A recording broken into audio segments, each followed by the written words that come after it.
So, hello everyone, and welcome to our time together, our 30-minute meditation. And the theme for today is tranquility, to sit with a tranquil body and mind.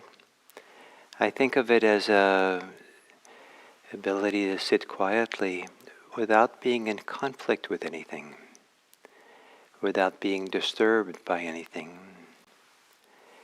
And it's a remarkable state to experience because it can feel like one of the most noteworthy, remarkable forms of spiritual health, maybe even sometimes mental health, even physical health at times, to sit with our whole system at ease, undisturbed, but alert, clear. It involves learning not to be preoccupied with the little thoughts we have. The Buddha, in talking about his own practice, talked about not running after the little thoughts. I love this idea of little thoughts. They can seem so big, our thoughts, so huge and monumental and important. And maybe they're just little thoughts. Maybe thoughts by themselves are just floating ideas and memories and plans and projected fears into the future. So to sit quietly and tranquilly, to relax all that can relax, while all that can be alert can be present and clear. So, not easy to accomplish, but the Buddha said that the nourishment, the food for tranquility is tranquility itself. So in other words, the ability to recognize is maybe at first just a hint of tranquility, and then build on that. Feel the tranquility as an alternative to preoccupation, an alternative to being involved with the thoughts that are distressing or disturbing or reactive to what's happening here. So assuming a meditation posture,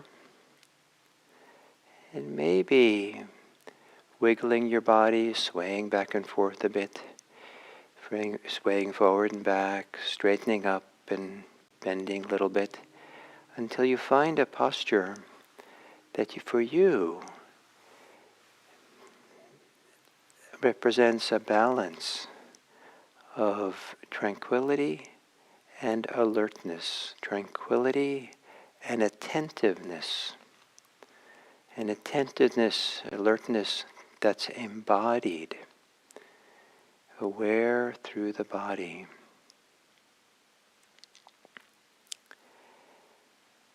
And then to lower your gaze and letting your eyes be cool, or feel any kind of coolness, quiet, that's possible in the eyes as they rest in their sockets, not looking at anything in particular. And then to gently close your eyes.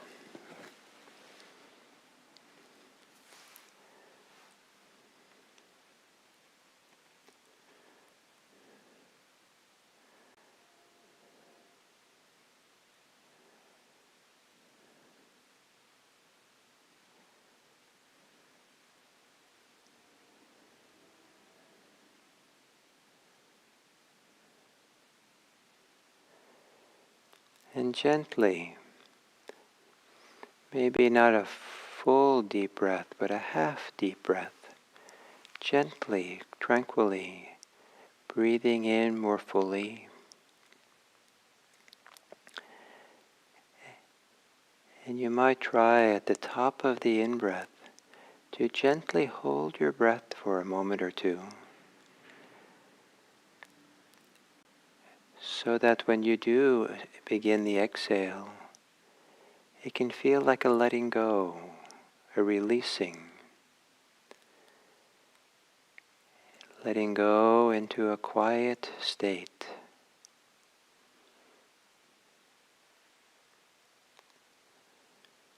And you might, with taking deeper breaths, pause for a moment or two at the end of the exhale, so that when you do inhale, it's a welcome attentiveness,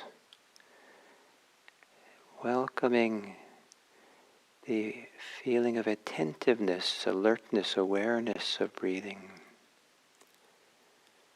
And here we have this wonderful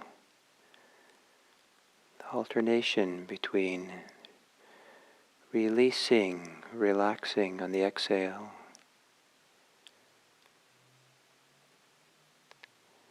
and aware and alert on the inhale.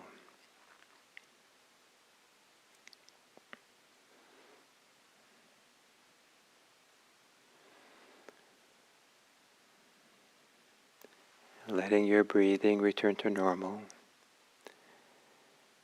And on the exhale, soften the body. A global softening.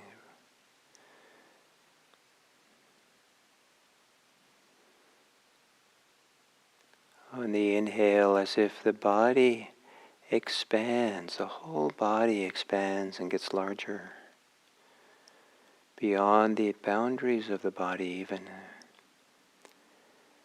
And on the exhale, a softening, settling.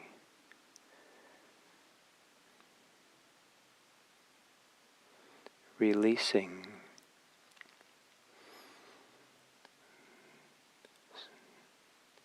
Softening the belly.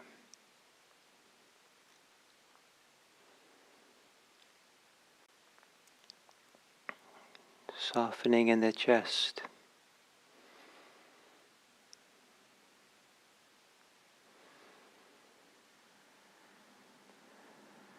Releasing the shoulders.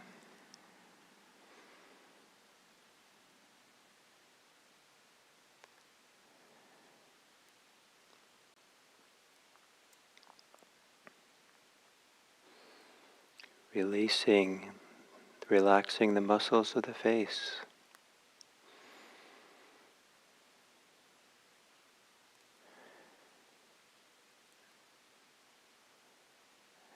And quieting, calming the energy of thinking.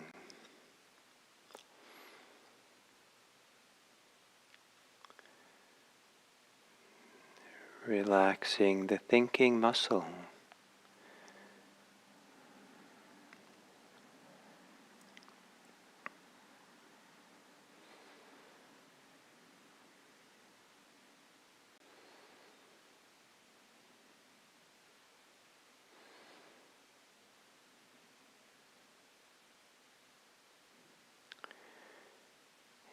Now, see if you can find within your body some place that there is a bit of calm or tranquility.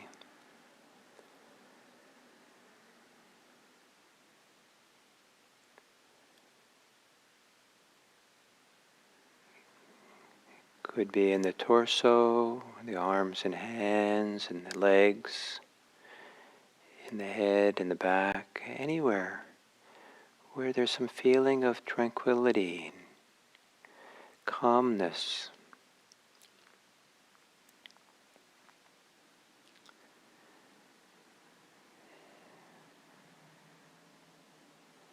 It doesn't have to be dramatic. Just the place in your body where it's where it's calmest.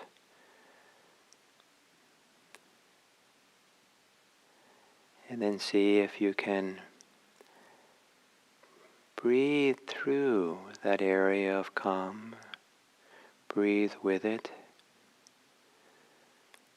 There's a way almost as if you're gently blowing on a small fire so that it grows.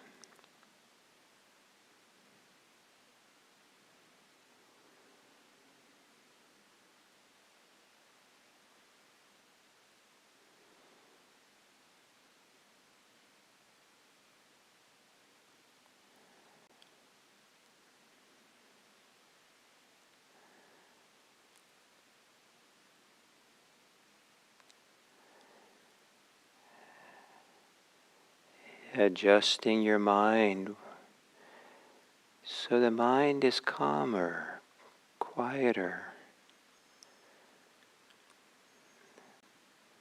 Maybe even a stillness of mind as you're aware of whatever stillness, tranquility, peace there might be in your body, in your heart.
Whatever is not calm for you, see if you can let that recede to the background of awareness. Not to dismiss it or to ignore it entirely, but to give time to your capacity for being calm. That also, it's important for that also to exist for you in a strong way. And so to feel into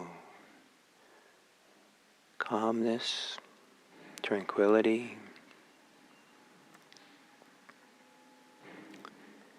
When you exhale, letting go of your thoughts.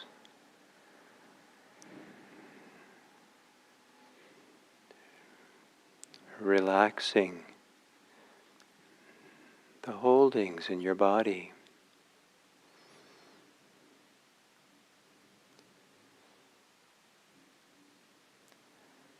Letting go into the place within that is still, quiet.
underneath your thinking.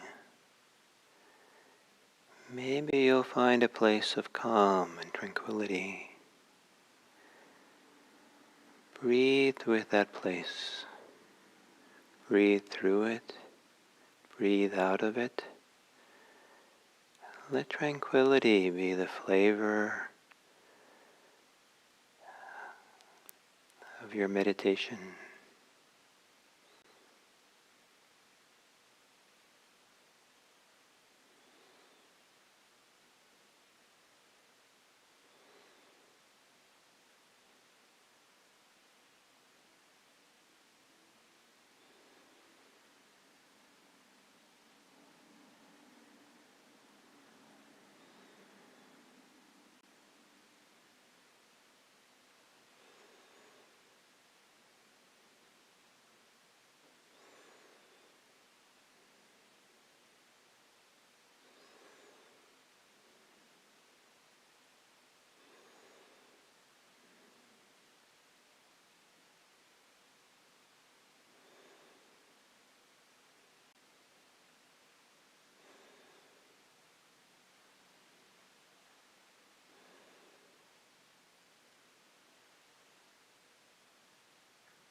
You might try having tranquility, calm, the feeling of it be at the center. Almost like that's who you are. If you're identified with your thinking more as who you are, switch to whatever degree of calm or tranquility, stillness you might have within. Let that be who you are. Let that be the center around which everything else orbits.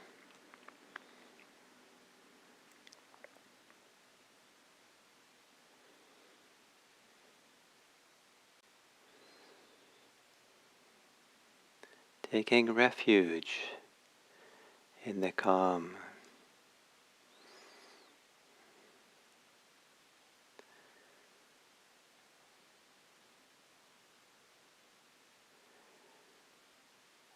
See if you can let your eyes be calm and tranquil, cool, still,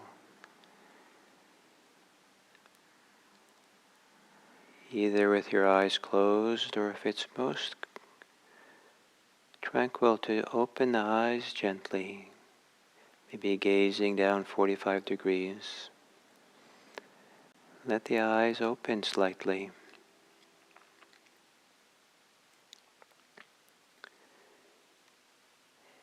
And with a calm gaze, relaxed gaze,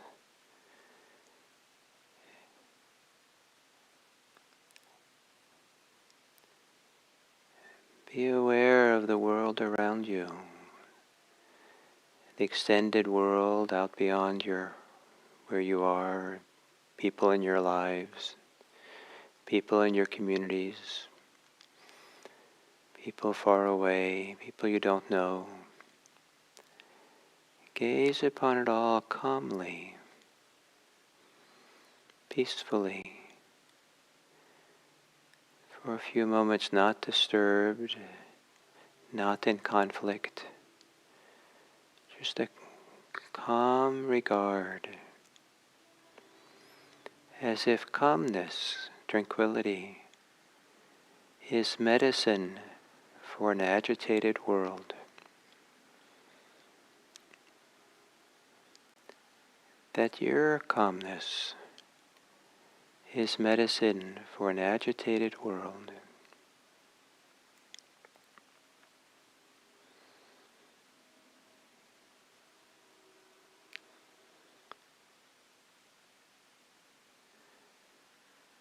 May all beings be happy. May all beings be safe. May all beings be peaceful. May all beings be free.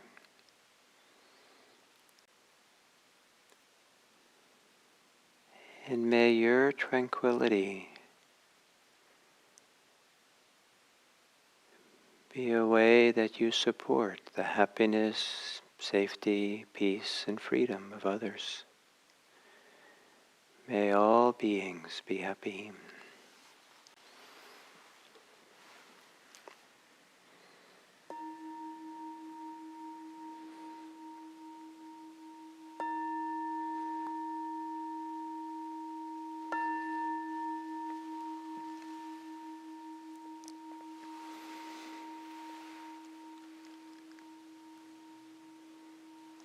Thank you.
So, here we are, and the topic is tranquility, and in the theme of the week of different ways of experiencing our body it's possible to have the body be felt as a tranquil body, a peaceful body. And this is a remarkable feeling of health, of well-being, that everything is kind of right here now. It's an experience of the body that comes when we're not disturbed by anything, in conflict with anything, and we're not spinning out thoughts and ideas.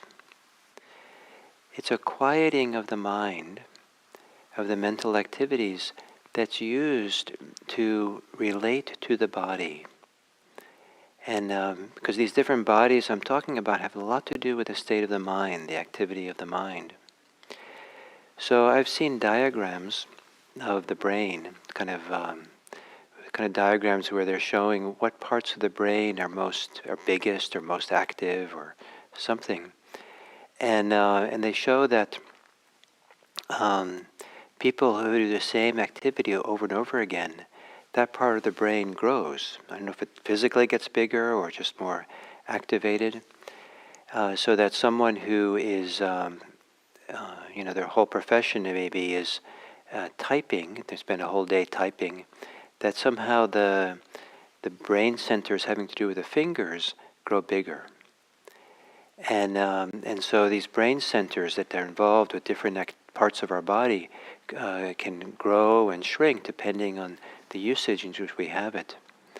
And so as the activity of that center grows, then there's more maybe orientation to feel and sense and experience and know that part of the body. But if those mental activities, the mental centers get quiet and calm, then the ways in which the mind constructs, remembers the body, fades away as well. So, we can have a very strong body image of some part of our body. Recently I clipped my fingernails, and so I might be self-conscious that I didn't clip my fingernails just right. Maybe it's a little bit uneven, and here I am with a few hundred people, watching me and maybe noticing my fingernails, and so my whole world starts thinking about my fingernails. And so that fingernail part of the center of the brain maybe gets, probably other centers too, becomes bigger, more activated. And so in my mind, I kind of have an image of my fingernails, my fingers, and I'm just, oriented around the image of it and what the impact that has on other people. And so I'm operating under an image of fingernails. But if I let my mind become quiet and calm, that part of the mind that's busy and activated to think about fingernails, to imagine what they look like, to be concerned about their shape and their smoothness or whatever, that's all got turned quiet. And in my experience, fingernails kind of disappear from awareness. I sit here quietly, meditating with my breathing, meditating my torso, grounded, feeling centered, quiet, for 30 minutes I wouldn't even think about my fingernails. In a certain kind of way, in experience, they don't exist. Of course they exist, but I'm not experiencing them. They fade away from attention. In the same way, as the mind gets quieter and quieter, the body begins to recede from its defined definitions, from its image that we carry with us. Subconsciously, we carry images and ideas and projections and priorities about the body. We're in conflict with the body. We're adjusting it. We're reacting to the pain and pleasure in the body. There's a lot of kind of subliminal, subconscious and conscious activity going on in the brain in relationship to this body that we have. As those mental activities quiet down, the body begins to feel more calm and peaceful.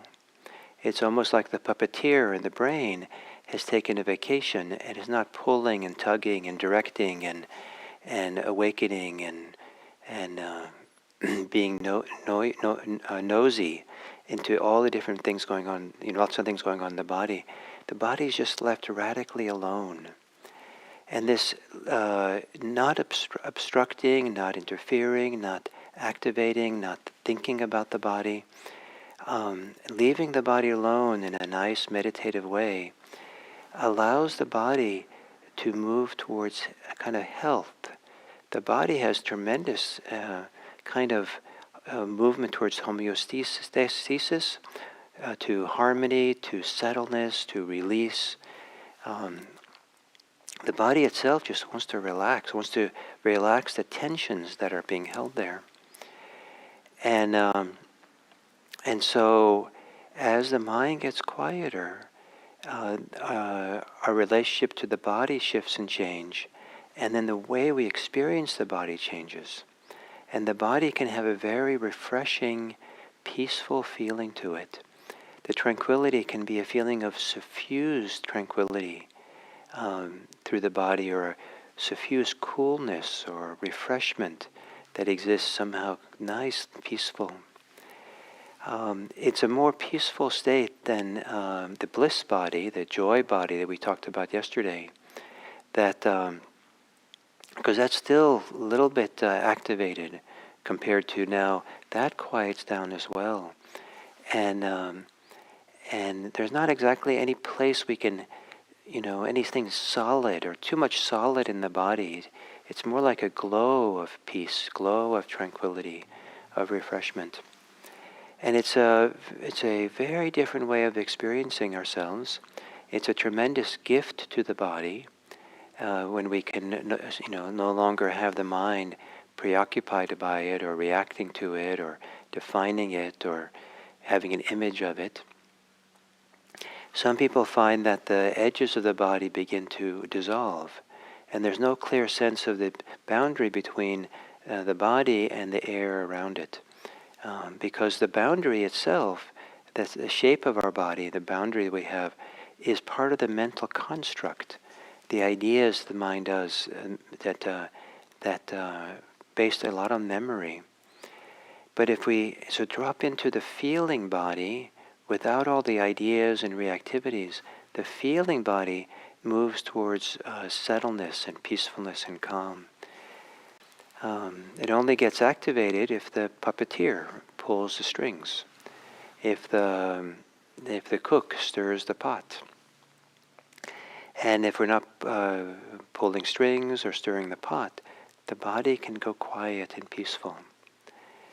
And it's remarkable to feel the tremendous value, the wealth, in a sense, that comes with this very deep sense of peace and tranquility. It's from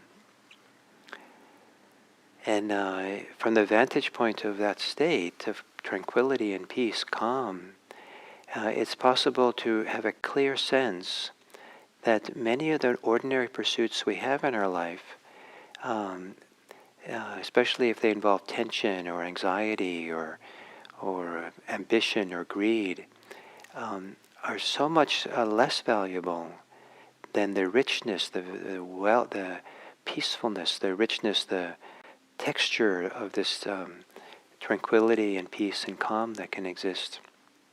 This doesn't mean that we have to kind of stay stuck and always be tranquil and calm, but it does mean that we have a lesson, dramatic kind of contrast between different ways of being, and we can begin appreciating how the puppeteer works, how the mind works in activating the body and prioritizing the body or defining the body or concerned with the body in such a way that the tranquility is lost. So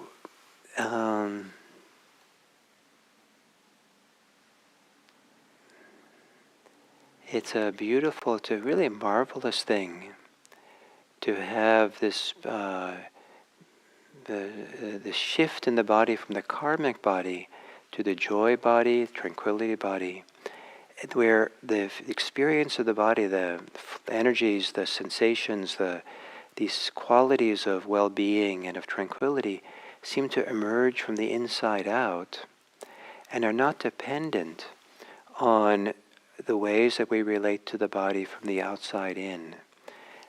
We have individuals, families, societies have tremendously painful attitudes, beliefs, behavior, relationship to the outer body, kind of how it looks in terms of size and shape and color and race and all kinds of things that people can have a lot of suffering over. But the body's experience of itself from the inside out, from what emerges peacefully when we're not tamping it down or constricting it with all these outside-in kind of concerns and preoccupations and obstacles.